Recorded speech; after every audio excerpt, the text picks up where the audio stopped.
శ్రీ సాయినాథాయ నమః. శ్రీ సాయి సచ్చరిత్రం మొదటి అధ్యాయం. గురుదేవతా స్తుతి. బాబా గోధుమల పిండి విసిరిన కథ, దాని తత్వం. పూర్వ సంప్రదాయానుసారము హెమాట్ పంతు శ్రీ సాయి సచ్చరిత్ర గ్రంథమును గురుదేవతా స్తుతితో ప్రారంభించుచున్నారు. ప్రప్రథమమున విఘ్నేశ్వరుని స్మరించుచు ఆటంకములను తొలగించి ఈ గ్రంథము జయప్రదముగా సాగునట్లు వేడుకొనుచు శ్రీ సాయినాథుడే సాక్షాత్ శ్రీ గణేశుడని చెప్పుచున్నారు. పిమ్మట శ్రీ సరస్వతీదేవిని స్మరించి ఆమె తనని గ్రంథరచనకు పురుగొల్పినందులకు నమస్కరించుచు శ్రీ సాయియే సరస్వతీ స్వరూపులై తమ కథను తామే గానము చేయుచున్నారని చెప్పుచున్నారు.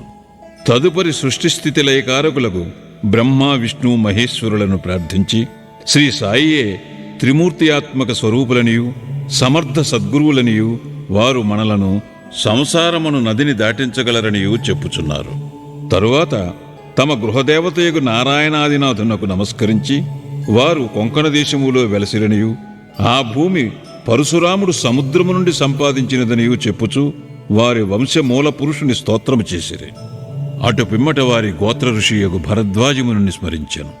అంతేకాక యాజ్ఞవల్క్యుడు, భృగుడు, పరాశరుడు, నారదుడు, సనక సనందనాథులు, సనత్కుమారుడు, శుకుడు, శౌనకుడు, విశ్వామిత్రుడు, వశిష్ఠుడు, వాల్మీకి, వామదేవుడు, జైమిని, వైశంపాయనుడు, నవయోగీంద్రులు మొదలగు పలువురు మునులను, నివృత్తి, జ్ఞానదేవు, సోపాను, ముక్తాబాయి, జనార్దనుడు, ఏకనాథుడు, నామదేవుడు, తుకారాం, కాన్హ, నరహరి తదితర అర్వాచీన యోగీశ్వరులను కూడా ప్రార్థించాను.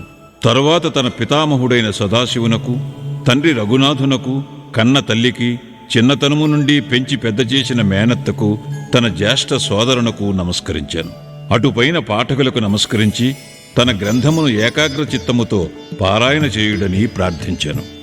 చివరగా తన గురువు దత్తావతారమునగు శ్రీ సాయిబాబాకు నమస్కరించి తాను వారిపై పూర్తిగా ఆధారపడి ఉన్నానని చెప్పుచు ఈ ప్రపంచము మిథ్యయనియు బ్రహ్మమే సత్యమనే అనుభవమును తనకు కలిగించు శక్తి వారికే కలదని చెప్పుచు ఈ ప్రపంచములో ఏ ఏ జీవులందు పరమాత్ముడు నివసించుచున్నాడో వారందరికీ నమస్కరించెను. పరాశరుడు, వ్యాసుడు, శాండిల్యుడు మొదలుగా గలవారులు చెప్పిన భక్తి మార్గములను పొగడి వర్ణించిన పిమ్మట హెమాట్ పంతు ఈ క్రింది కథను చెప్పుటకు ప్రారంభించెను. 1910వ సంవత్సరం తదుపరి ఒకనాటి ఉదయమున నేను షిరిడీ మసీదులోనున్న శ్రీ సాయిబాబా దర్శనము కొరకు వెళ్ళి తిని అప్పుడు జరిగిన ఈ క్రింది విషయమును గమనించి మిక్కిలి ఆశ్చర్యపడి తిని. బాబా ముఖ ప్రక్షాళనము గావించుకుని గోధుమలు విసురుటకు సంసిద్ధుడగుచుండెను. వారు నేలపై గోనెపరిచి దానిపై తిరుగులు ఉంచిరి. చేటలో కొన్ని గోధుమలు పోసుకొని కఫనీ చేతులు పైకి మడచి పిరికిడి చొప్పున గోధుమలు వేయిచు విసరసాగిరి. అది చూచి నాలో నేను, ఈ గోధుమ పిండిని బాబా ఏమి చేయును? ఆయనెందులకు గోధుమలు విసరచుండెను? వారు భిక్షాటనముచే జీవించువారే, వారికి గోధుమ పిండితోనేమి నిమిత్తము? వారికి పిండి నిల్వ చేయవలసిన అగత్యము లేదే అని చింతించి తిని అచ్చటకు వచ్చిన మరికొంతమంది కూడా ఇట్లే ఆశ్చర్యమగ్నులైరి. కాని మాలో ఎవరికినీ కూడా బాబాను ప్రశ్నించుటకు ధైర్యము చాలకుండెను. ఈ సంగతి వెంటనే గ్రామములో వ్యాపించాను. ఆబాల గోపాలము ఈ వింత చర్యను చూచుటకై బాబా వద్ద గుమికూడిరి. 4 స్త్రీలు ఎటులనో సాహసించి మసీదు మెట్లెక్కి బాబాను ప్రక్కకు జరిపి వారే విసురుట ప్రారంభించిరి. వారు తిరుగుల పిడిని చేత పట్టుకుని బాబా లీలలను పాడుచూ విసురుట సాగించిరి. ఈ చర్యలను చూచి బాబాకు కోపం వచ్చెను. కాని వారి ప్రేమకు భక్తికి మిగుల సంతసించి చిరునవ్వు నవ్విరి. విసరునప్పుడు స్త్రీలు తమలో తామిట్లనుకొనిరి, బాబాకు ఇల్లు పిల్లలు లేరు, ఆస్తిపాస్తులు లేవు, వారిపై ఆధారపడినవారు, ఆయన పోషించవలసిన వారు ఎవరునూ లేరు. వారు భిక్షాటనముచే జీవించువారు కనుక వారికి రొట్టె చేసుకొనుటకు గోధుమ పిండితో నిమిత్తము లేదు. అట్టి పరిస్థితులలో బాబాకు గోధుమ పిండితో నేమి పని? బాబా మిగుల దయార్థ హృదయులగుటచే మనకి పిండిని పంచిపెట్టును కాబోలు. ఈ విధముగా మనమున వేర్వేరు విధములు చింతించుచు పాడుచు విసురుట ముగించి పిండిని 4 భాగములు చేసి ఒక్కొక్కరు ఒక్కొక్క భాగమును తీసుకొనుచుండిరి. అంతవరకు శాంతముగా గమనించుచున్న బాబా లేచి కోపముతో వారిని తిట్టుచూ ఇట్లనెను. ఓ వనితలారా, మీకు పిచ్చి పట్టినదా ఏమి? ఎవరబ్బ సొమ్మునుకుని లూటీ చేయుచుంటిరి?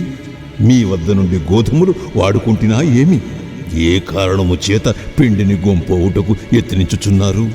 సరే, ఇట్లు చేయుడు. పిండిని తీసుకుని పోయి గ్రామపు సరిహద్దులపైన చల్లుడు. అది విని ఆ వనితలు ఆశ్చర్యమగ్నులైరి, సిగ్గుపడిరి.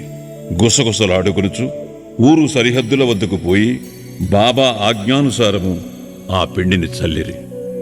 నేనిదంతయు చూచి షిరిడీ ప్రజలను బాబా చర్యను గూర్చి ప్రశ్నించితిని. ఊరిలో కలరాజాడ్యము గలదనియు దానిని శాంతింపచేయుటకది బాబా సాధనమనియు చెప్పిరి.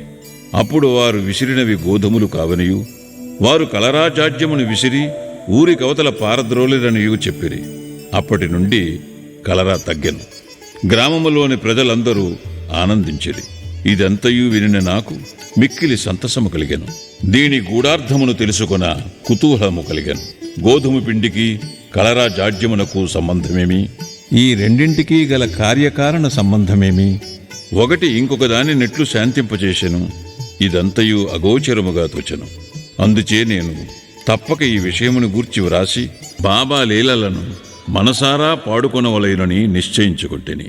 ఈ లీలను చూచి ఇట్లు భావించుకొని హృదయానందపూరితుడనైతిని.